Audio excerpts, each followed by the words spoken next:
сайн. Заримд нь бие тоосон юм шиг харагддагч үүнийгээ дагаад дарамт мэдрэгдэн тийм үү? Гэхдээ надад лав биш. Түүний бүдүүлэг занган дараахан болгох хэрэгтэй. Би түүнд тусалж баг зэрэг хичээл заана. Тэгэд үлдсэн түүх болон үлдэхүц. Гэвч түүний түүх эцэг эхэн түүнийг орхиж явснаар эхэлдэг юм. Энэ бол миний амьдралын хамгийн хэцүү шийдвэр байсан.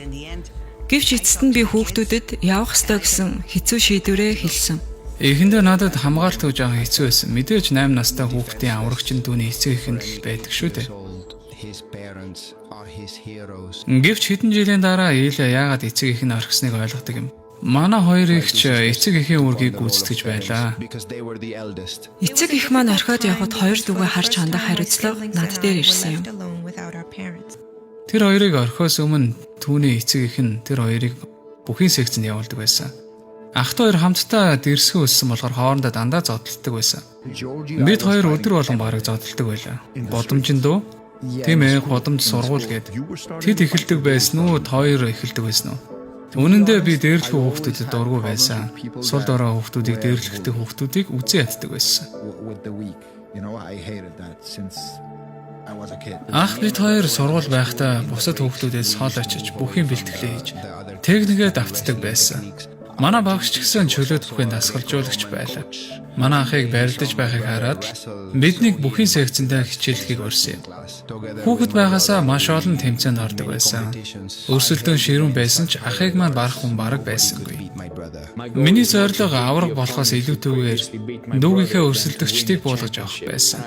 Би үргэлж чамааг ялсан нөхрийг ялах болно гэдэг байсан. Биднийг өрсөлдөж байхад би ялагдсан ч урам хугардаггүй байсан. Түүнийг ялагдах үед би уйлдаг байсан ч тэр намайг тайвшруулдаг байлаа. Тэгэд би шилдэг нь болохыг хүсдэг байлаа. Зорилго үнэндээ олимпийн авраг болох байсан. Миний зорилго олимпиад үзэх байлаа. Гэвч хувь тавилан нь тэдэнд өөр төлөвлөгөөг бэлдэж байлаа. Дайны талаар юу дурсан санаж байна вэ? Миний санаж байгаагаар Гүржийн нэг хотод Оросын агаарын дайралт юу өснийг бид харж байна. 2008 онд Гүржийн салан тусгаарлах бодлогоос болж дайныг өдөөдөг. Оросын айрам Гүржийн өлгийн нутгийн цөмрүү нэвтрэн ордог билээ. Дайн болж байхад би Гүржид байсан. Би болон манай гэр бүлийнхэн маш хүнд хэцүү цаг үе тохиож байлаа. Гэвч тэр үедээ ч гэсэн Иля эцэг эхээсээ хол байсан юм. Энэ үедээ буцаж очихч боломжгүй, бичиг баримтч байсангүй. Хэрэг буцаж очивол эндээ үлдэгч боломжгүй хэцүү цаг үе байсан. Цонхоор харвал гудамжаар дүүрэн танкнууд хаа сайгүй айдас хүйс. Миний гэр бүлийн зарим гишүүд нь тэрхүү дайнд нас барсан юм. Хаа сайгүй өхөл тэд чиний эцэг их, авга ах, үеэлүүд гэд бүгдийг алдаг байсан. Манай ангийн хүүхдүүдийн зарим дайнд алагдсан. Надад хэлж чадах зүйл яг үнэндээ байхгүй. Үүнийг илэрхийлэгч үг алга. Тэр үед айцаа ялан дийлж байсан уу? Мэдээж өөр сонголт байхгүй. Үүнийг нэг бол хүлээн зөвшөөрөх, эсвэл үгүй гэсэн хоёрхан сонголт байсан. Би үргэлж дотроо нэг зүйлийг өөртөө сануулдаг байсан. Айц болон итгэл аль нь чамааг чиний туулаагүй тэр зүйлд хүргэдэг гэдэгт би итгэдэг байсан. Өнөөдөр хэцүү байсан ч маргааш илүү дээр байх болно. Амьдрал үнэндээ яг л ийм л байдаг шүү дээ. Ильяг 15 нас хүрэхэд эцэг эх нь гэр бүлээ нэгтгэдэг. Бүгдийг нь Испанд авчирдаг. Ёстой л нэг жаргал байсан. Ингээд тэр үед тэр яагаад орхиж явсныг нь ойлгосон юм. Гэвч дотроо биднийг орхиж яваагүй харин илүү дээр амьдрал өгөх гэж байсныг бүгдийг мэдчихсэн. Гэвч энэ бүхэн бас гар цохирлоо. Бид спортоо үргэлжлүүлэн хичээллэхийг хүссэн ч тэнд чөлөөт бүхэн сургууль байгаагүй. Энэ спортын тухай ойлголт ч байгаагүй. Бид эхэндээ гунигтай байсан ч ах маань тэр спортод үнэхээр сайн байсан болохоор санаандгүй ээж маань нэг боон чихтэй залуу болж хараад түүнийг бөхөр хичээлдэггүй гэхэд тэр би бөхөр хичээлдэггүй би Бразилийн жижигцүүгээр хичээлдэг гэж хэлсэн. Би ч дотроо үгүүдээ оронд нь жудоогоор хичээллээ гэж хэлсэн. Ингээд аав маань надад Грейсигийн анхны тоглоомнуудыг үзүүлсэн. Тэгээд ч тэр холимог тоглооны хорхоотон байлаа. Тэр надад энэ бол одоо дэлхийд дээрх хамгийн шилдэг спорт та нарт таалагдана гэж хэлээд. Ингээд тэр өдөртөө тэр сургуульд явсан. Тэнд очиод залуус хичээлдэж байхыг хараад уур амьсгалч гэсэн урам зориг өгөхөр байсан. Тэгэд энэ л миний хийх ёстой зүйл юм байна даа гэж бодсон. Энэ бол зүгээр ч нэг спорт биш. Үүнээс ч илүү зүйл гэдгийг ойлгосон юм. Тэдгээр хүүхдүүд маш их авьяастай байсан. Бусдаасаа үргэлж цайлдаг байсан. Клубта хамгийн түрүүнд ирээд хамгийн сүүлд нь явдаг байсан. Өдөр бүр өндөр темптэй бэлтгэл хийн. 6 сарын дотор Испанаар чөлөөтэй ярьдаг байсан. Бидний зорилго Олимпийн аварга болохоос илүү UFC-гийн аварга болохоор өөрчлөгдсөн юм. Чамд тэр мөрөөдлийг чинь яг юу өгсөн бэ? Тэр үед дотроо би үргэлж нэг мөрөөдлөө үргэлжлүүлэн зүүдлэх, эсвэл зүүднээсээ сэрээд түүнийг биелүүлэх гэж боддог байсан. Мэд үргэлж нэг нэгэндээ үргэлжлүүлэн зүтгэх хэрэгтэй гэж би бинийгээ урамшуул зоригжуулдаг байлаа. Учир нь бидэнд чадахгүй гэх хязгаар байгаагүй. Тэгээд ч бид үргэлжлүүлэн сурах сонирхолгүй байлаа. Сурах нь үнэндээ миний сонирхол байгаагүй. Үүнд сэтгэл зүрхээч зориулж чадахгүй байсан. Оронд нь арай өөр зүйл бүх хүчээ дайчилж чадна гэдгээ мэддэг байсан. Бэлтгэл хийж байхдаа яагаад үүнд бүх сэтгэлээ зориулж болохгүй гэж бодсон. Тэгээд 15 наснда ах бид хоёр санаа нийлээд аавд нэг зүйлийг хэлэх хэрэгтэй болсон. Бид хоёр агуу тамирчин болохыг хүсэж байна. Тиймээс сургуульд явахгүй гэдгээ хэлсэн. Өдөр бүр клубд очиод бүх хүчээ бэлтгэлдээ зориулмаар байна гэсэн. Хэрвээ энэ замыг сонгож байвал миний зөвшөөрлийг та нар авч болно гэж би хэлсэн. Тэгээд та хоёр өдөр бүр бэлтгэл хийдэг байсан юм уу? Тийм ээ, өдөр бүр. Тэгээд тухайн үед тэмцээнд орох болоход эргэлзээ түүнийг нөмрөө авсан юм аа. Анхны тулаанда яг юуг мэдэрч байсан бэ? Би маш их сандралтай тэнд байхыг ч хүсээгүй. Өөртөө байнга эргэлзэж энд би ер нь юугаа хийж байсан юм бэ гэж хэлсэн. Оронд нь хичээлдээ л явдаг байж гэсэн бодол төрсөн шүү. 4 зэрэгч ажил хийж байлаа. Тэмцээн, бэлтгэл, хоол гэд бүх мөнгөө өөрөө олох хэрэгтэй болсон. Өөртөө хизээч сэтгэл ханахгүй цаг үргэлж өөрийгөө сайжруулахыг хүссэн. UFC-д орох бүх материал надад байсан. Тухайн цаг үед ч гэсэн өөрийгөө харуулах торгон ирэн дээрээ байсан. Зөвхөн Европт ч биш, дэлхийд ч шилдэг нь болох боломжтой гэж өөрийгөө үзсэн. Жаахан сайжрах цаг хэрэгтэй байсан. Тэр өөрийгөө харуулахад маш том асуудал дараа нь тулгарсан. Эхний 4 тулаанаа Испанд хийлээ. Тэгээд надад тулаан олох хэцүү байлаа. Тэр үед түүнд тулаан олох хэцүү байсан. Энэ спортч ч гэсэн тэгээд Испанд тэгтлээ сайн хөгжөөгүй. Тэгээд ямар нэгэн зүйл хийх нь горьгоно гэж бодлоо. Тэгээд өөр жим хайж эхлээд Европын хаа нэгтээ. Тухайн үедээ Александр Густавсон, Джон Джонстой тулалдаж байлаа. Тэр залуу Шведийн All Star Gym-д бэлтгэл хийж байсан. Тэгээд тэнд очих хэрэгтэй юм байна. Хэрв хэн нэг намайг олж харвал надад хэрэгтэй тэр боломжийг өгч чадна гэж би өөртөө итгэлээ. Тэгээд дараагийн асуудал гарч ирээд надад хангалттай мөнгө байсангүй. Эхлээд жимд амьдардаг байсан. Тэр үед Хамзат Чимаевтай танилцсан. Хүмүүс жимд амьдардаг гэж хэлдэг боловч би яг үнэндээ жимд жигнэс амьдардаг нэг юм. Тэрийг анхаарад ямар нэгэн зүйлд хүрэхээр шаргуу нэгэн гэдгийг би олж харсан юм. Танаа ах чи яасан бэ? Чамтай ижил замаар явсан уу?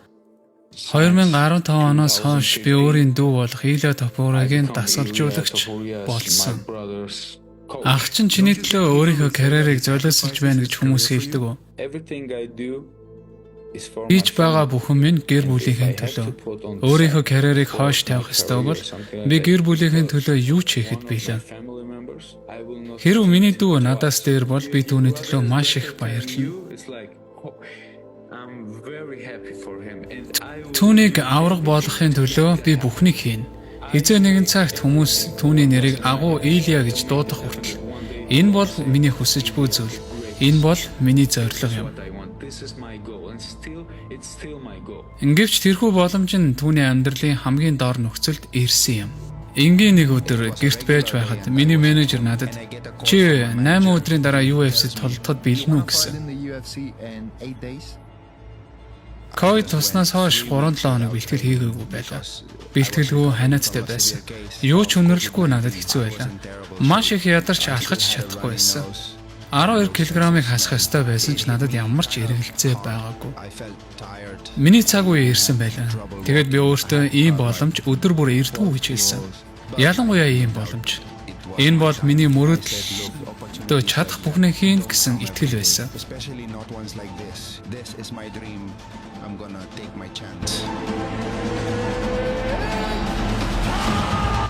Тэр ёстой зэрлэг аратан тэр бол жинхэнэ асуудал болно. Түүнд аврагуудын байдаг нэг өөртөө итгэх итгэл бий. Тэд шилдэг болохоос өмнө өөрийгөө шилдэг болно гэдэгт итгэдэг байсан. Учир нь яагаад гэж Илияд нэгэн нууц үзэр бий. Би ер нь ийм ахтай байгаадаа баярладаг.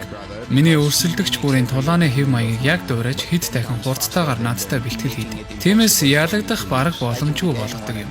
Өдөнжинд би хэнийг ч ялж чадна. Чиний радарт онилж байгаа тулаанч байна уу? Миний овоо хараад аваргын бүсийг хэн эзэмшиж байна? Тэр л хүн байдаг. Шүтэн бишрэгчдийн хувьд Александр Волконовский бол өдөнжингийн агуу аварга билээ. Агнуусан тохиолдолд үргэлж дараагийн өрсөлдөгч нь байж байдаг. Тэр тулааныг тийм ч амархан гэж би хэлэхгүй. Учир нь ингэж хэлчих юм бол хүмүүс тулаан сонирхолгүй болж магадгүй. Надад ер нь хэн байх нь хамаагүй. Гисэн хэдий ч нэг л жиргээ түүний дургу хүргэсэн байдаг юм. Тэр миний найзтай нэгэн жиргэн дээр маргалдаж байсан. Гүржүүд тэнэг болохоор Оросууд яагаад дайрсныг би ойлголоо гэсэн пост ч иргэсэн. Энэ ястаа миний цусыг буцалгасан. Энэ миний итгэл үнэмшил нэр төрийг доромжилсан юм шиг л надад санагдсан. Заримдаа чиний давх эсгүй хэл хязгаар гэж байдаг. Ильягийн дараагийн тулаан Jai Harbert байсан. Paddy Pimblett нэг ивентэд тулалдаж таарлаа. Мэдээж юу болох нь ойлгомжтой. Түүний ихтер тэнэг бичлэгээ постлно гэж бодсон чгүй. Өөрийгөө тэнэг харагдуулж байгаа. Өөрийгөө тойрон хүрээлэгчдэр хүрээлүүлж тэр ер нь яг хин юм бэ? Гар ариутгагч ирэх юм хэн бэ? Миний нэрийг ашиглаж олон нийтийн өмнө өөрийгөө од болгож таниулаад авдаг. Өрсөлдөгч чинь Paddy байгаа нь танд яг ямар санагдаж байна вэ? Тэд хүснээрээ өөрсдийнхөө эрч хүчийг барж болно. Надад хамаагүй. Гол нь хагасаа өдөр бэлэн үү гэдэгт л байна. Jai Harbert бол босоо тулаандаа маш гайхамшигтай. Тэр маш сайн бөгөөд маш овжин баригддаггүй. Тэгээд тэр топуурыг нь толгойд төгс өшгөлөлт хийсэн юм. Jai Harbert-ийн толгойд өшгөлсөн тэрхүү хэсгэн хором надад яг л 1 жил шиг санагдсан. Тэр үед би өөрөө өөртөө ярьж байл. Би одоо яг яах ёстой вэ? Торлоо өсөрөх үү, яах вэ? Би өөрөө өөртөө дахин өөрийгөө хянах ёстой. Өөрийн сэтгэл хөдлөлд автаж болохгүй. Тэр дахин босоод ирэхэд гэнэт Илья амьд үлдэж өрсөлдөгчөө дутуу гаргадаг. Тэгээд тэр дахиад л Paddyтэй хамт нэг картан дээр тулалддаг. Ильяд нэг асуулт байна. Paddyтэй хамт байх хэцүү байсан уу? Ард болсон зүйлсээс болоод түүнээс хол байх шаардлагатай болсон уу? Түүнийг дараа нь хараагүй. Түүнийг хамгийн сүүлд харахад гар ариутгачийн сав бариад л өвчгнүүд л байсан. Хэрвээ чи амаа хамхихгүй бол би энд босож ирээд наад царайгч нь тэгшлээд өгнө. Тэгвэл тэгээч те. Харъя. Надад дахиад нэг асуулт байна. Алив хийлдэ? Альва ямар нэгэн зүйл хийлдэ. Чи юу ч хийж чадахгүй. Та Ильягийн урд чухал тулаан байхад Paddyд анхаарал хандуулах нь маш том олдоо гэж бодож байна. Тэр юунд анхаарлаа хандуулах надад үнэндээ хамаагүй. Миний мэдих ганц зүйл бол түүний өгзгийг өшгөлөхөө л мэдэж байна. Тэр ёстой хар дарсан зүуд. Тэр маш сайн бөгөөд ур чадвартай бас түүний бокс нь ч гэсэн маш сайн. Энэ хүүхэд нэг өдөр аваргын бүсийг мөрөөдөж байгаа нь ойлгомжтой. Тэр бүсний төлөө ингэж л зүтгэж байна. 1 жилийн дотор гэхэд л бид 1 жилийн дотор гэж юу? Аварга болно гэж юу? 1 жил. Хүн бүр л өөрсдийгөө дараагийн аварга, дараагийн цол горилгочл гэж байдаг. Гэвч энэ тулаан түүний маш хэцүү сорил байх болно. Маш гайхалтай мастер класс байлаа. Хинч миний ур чадвартай энэ зэрэгцэхгүй. Энд би UFC-гийн бүсийг авахар ирсэн. Энэ тулаан чамаг жингийн англилч өндөр зэрэгт тавилаа. Шууд бүсний төлөө үзмээр байна. Энэ жинд байгаа хэнийг ч би унгаж чадна. Алексийн хувьд ч гэсэн ялгаагүй. Түүнийг 1-2 дугаар раундад дутуу гаргана. Эс бөгөөс түүнийг 5 үеийн турш зодно. Энэ Илья хэмээх хүү дэндүү их чалчиж байна. Тэр үргэлжлүүлэх юм бол түүнд юу болохыг би нэг үзүүлээд өгье. UFC түүнд тулаан өгөөгүй. Би түүнд боломж олгосон юм. Би түүний ялагдaltaгүй амжилтыг нь ялагдалт хүргэх болно. Түүнийг нэг болгож өгмөр байна. 2 сарын 17-нд Волконовскигийн эсрэг Илья Топурия UFC 298-д уулзцгаая. Топурия залуу ялагдaltaгүй бас эрч хүчтэй бас өсөглөн байгаа. Волконовский шиг залуугийн эсрэг мөрий тавина гэдэг хэцүү. Топурия Волконовскийг унгах болно. Энд л энэ хамаатай юм. Өдөнжинд үүнийг хийсэн хүн байхгүй. Энэхүү тулаан ойртох тусам Илья хэл хязгаарыг давж эхэлсэн. Би түүнээс илүү байх нь ойлгомжтой. Олон хүн түүний өөртөө итгэлтэй байдлыг онгороо сагсуу гэж боддог. Ийм сэтгэл зүйтэй аварга болж чадахгүй. Өөрийгөө ингэж авч явж байгаа хүнд ийм зүйл байх боломжгүй юм. Гэвч түүний энэхүү менталити нь алдаа биш харин арга хэрэгсэл байвал яа. Түүхийн турш бүхий л агуу багш нар нэг л зүйл дээр санал нэгддэг. Бид яг юуг бодно? Тэр зүйлээ амьдралдаа татаж байдаг. Хэрвээ би сэтгэлдээ өөртөө ямар нэгэн дүр зураг буулгаж чадвал үүнийхээ тусгалыг бодит ертөнцид бий болгох боломжтой юм. Маш олон хүмүүс итгэж байгаа зүйлээ бодит юм шиг харах хэрэгтэй. Эхлээд би итгэдэг, дараа нь би хардаг. Хүн эхлээд биеэ сул тавиад төсөөллөө ашиглаж чадвал өөрийгөө хэн болж байгаагаар нь харж чадвал тэрхүү зургаа төсөөлөлдөө хадгалаад түүнийгээ бичих хэрэгтэй. Тэр аль хэдийн 15 тэг гэсэн амжилтаар дэлхийн аварга болсон гэж өөрийнхөө хаяг дээрээ бичжээ. Тэр зүйлээ байнга давтан унш. Дахин. Өдөр бүр тэр зүйлдээ итгэж байгаа юм шиг тарин шиг давтан унш. Энэ тулааныг та яаж өрнөнө гэж бодож байна? Түүнийг эхний үед л цохиж унгаж байгаагаар л төсөөлж байна да. Эхлээд бидний бодол зураг шиг үлдэнэ. Тэр өөрийгөө супер од гэж бодоод байх шиг байна. Эхэндээ хоосон мөрөдл эсвэл худал хуурмаг шиг сонсогдож болно. Өөрийгөө мөнгөний тулаанч гэх мэт сэрүүн зүүдлээд байх шиг байна. Түүнийг нэг зүүднээс нь сэрэж өгье л дөө. Түүнд нэг сургамж хэрэгтэй байна. Сэрүүн зүүдлээд байна, тийм үү? Ингэж л бид агуу зүйл рүү тэмүүлдэг. Агуу зүйлс эхэндээ итгэмээргүй мөрөдлөөс эхэлдэг юм. Миний амьдралд үргэлж миний төсөөлөд буусан зүйлс маань амьдрал биелэлээ олсон байдаг. Би чиний хувьд урам зориг байсан уу? Би харсан. Би үргэлж хэлдэг, бурхан хүмүүсийг зүгээр нэгтгэдэггүй, харин зорилгыг нь нэгтгэдэг юм. Харин бид ахан дүүс болох хувь заяатай байжээ. Бид их нандин холбоотой. Сэтгэл чи их хөдөлсөн байна шүү. Бараг л хайртай гэж хэлэхэд л болно. Өнгөрснөө би хизээч өөрчлөхгүй. Яг адилхан амьдрал, яг адилхан хүмүүс нөхцөл байдлыг би дахин сонгох болно. Илия Топурия аль хэдийн тулаанаа мэдэж байсан учраас тэрийг аль хэдийн харсан болохоор би тулааныг аль хэдийн бодолтой харчихсан.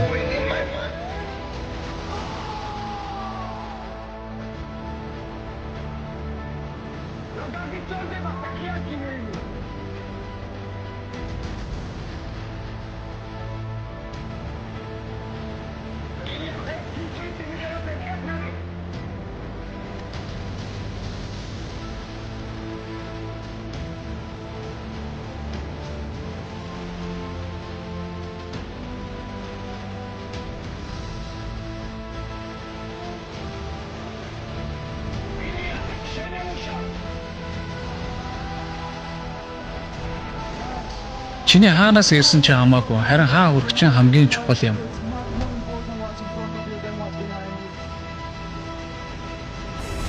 Гэвч түүний жинд дахиад нэг өрсөлдөгч гарч ирдэг.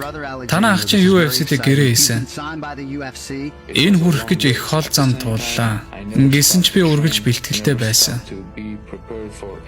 Үүний дараагаар Илия аваргын бүсээ Макс эсрэг хамгаалсан юм. Тэгээд Чарльз Оливарыг ялж хөнгөн жингийн аварга болсон. Хоёр тулаанаа тэрээр дутуу гаргасан юм. Ирээдүйн аварга бол миний ах байх болно.